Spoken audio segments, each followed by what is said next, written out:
Ako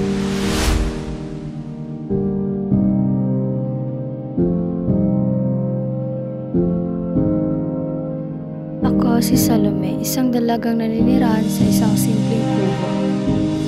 May kakayahang manahin ng kasuotan at palaging suot ang aking rosaryo na nakasabit sa aking leeg sa ibabaw ng aking bahay. Isang babaeng kagandahan na hindi agad umaakit ng paningin sa unang pagkikita. Ang kagandahang iyon ay katulad ng mga maliliit na bulaklak na parang walang kulay at bango at magkaminsan ay naiyapakan natin dahil sa pagsawalang bahala. Isang kagandahan na nahahayag lamang sa ating damdamin. Pagkatapos ng isang maingat na pagsusuri, ito ang mga bulaklak na kubli subalit nag-aangkin ng katutubong halimuyak. Ako si Salome, kaibigan ni Elias. Kaibigan nga ba? O higit pa sa kaibigan?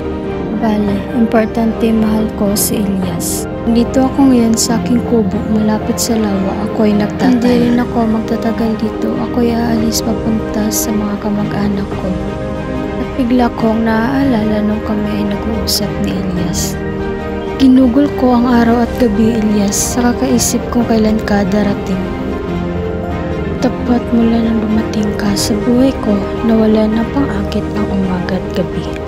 Tanging hapon lamang ang mga panghahalina, di rin nagtagal umalis na ako. Hanggang sa muli, Elias, ako si Salome, nagmamahal sa iyo habang buhay.